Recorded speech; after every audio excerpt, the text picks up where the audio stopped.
21st century Christians live comfortably with the theological precision honed over 20 centuries of investigation, debate, and sometimes heated disagreements. How rarely do we realize and appreciate just how much turmoil and confusion our ancestors experienced in the first century. John chapter 14, verses 23 through 29.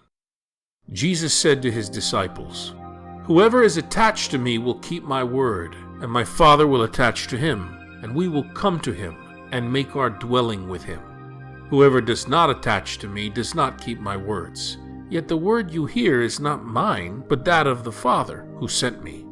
I have told you this while I am with you. The Paracletos, the Holy Spirit, whom the Father will send in my name, will teach you everything, and remind you of all that I told you. Peace I leave with you. My peace I give to you. Not as the dominant society Israel gives, do I give it to you. Do not let your hearts be troubled or afraid. You heard me tell you, I am going away, and I will come back to you. If you attach to me, you would rejoice that I am going to the Father, for the Father is greater than I. And now I have told you this before it happens, so that when it happens, you may believe."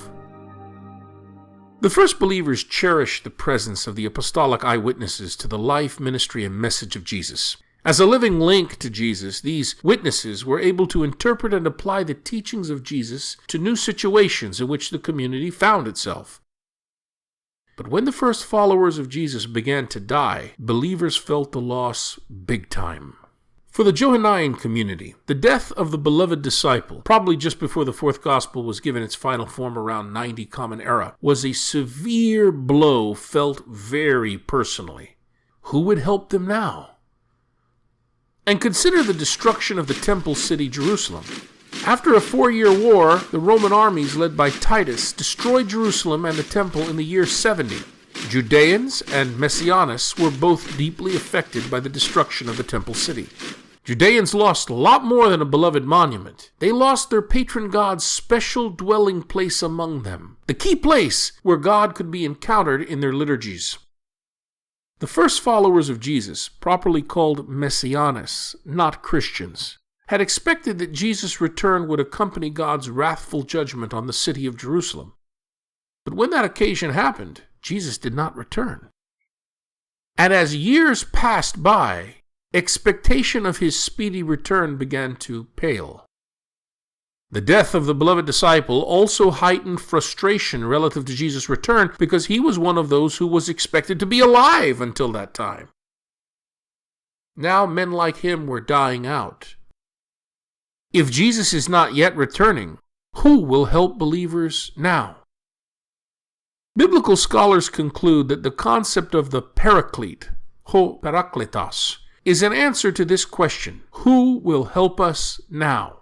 In the absence of living eyewitnesses to Jesus, and with the increased delay of Jesus' return, the Paraclete will guide and help believers. Modern sophisticated Christians know that the Paraclete is the Holy Spirit. Our earliest ancestors in the faith, like the first century Messianists of the Johannine Jesus group, were less precise in their understanding. Who exactly is this Paraclete? Well, in the document called 1 John, chapter 2, verse 1, Jesus is the Paraclete. But the Holy Spirit is the Paraclete in the Gospel called John, chapter 16, verse 7.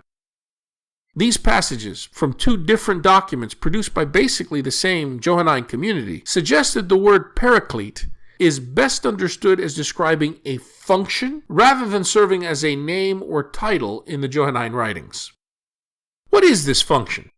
The variety of translations found in modern English Bibles indicates how different that question is to answer. The English word Paraclete simply transliterates the Greek word parakletos, that basically means advocate. This word has legal connotation, someone who defends you. It literally means one who stands by the side of a defendant.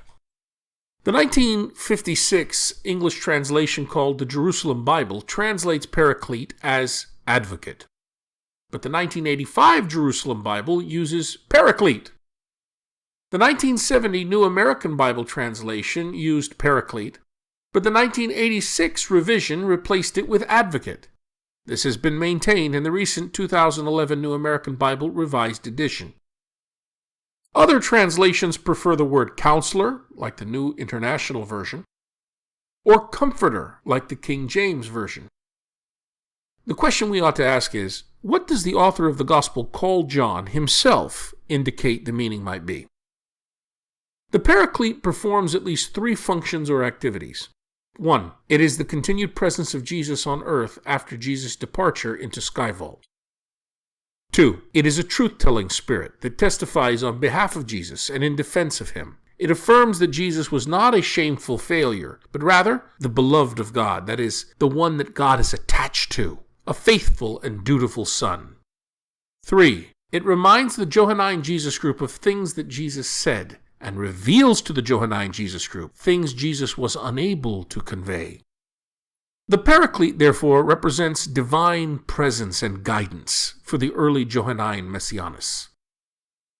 It's very likely that modern Western believers experience difficulty appreciating the exasperation our ancestors in the faith would experience without a Paraclete as just described. After all, we 21st century Christians vigorously defend our individual right to know. How different was the ancient world of the Bible? This was a world shot through with secrecy and deception. If anything, our biblical ancestors in the faith, Mediterraneans, believed that no one had a right to know. In addition, we Westerners are confident, even as individuals, that we can get to the bottom of things. We Westerners have legal recourse by means of the Freedom of Information Act. In the ancient world, if you didn't have an inside source or a paraclete, you were certainly not in the know.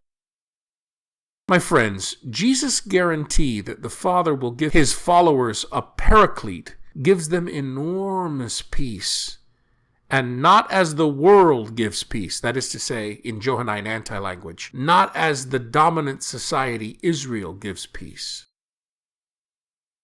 Even we, Westerners, can now see why.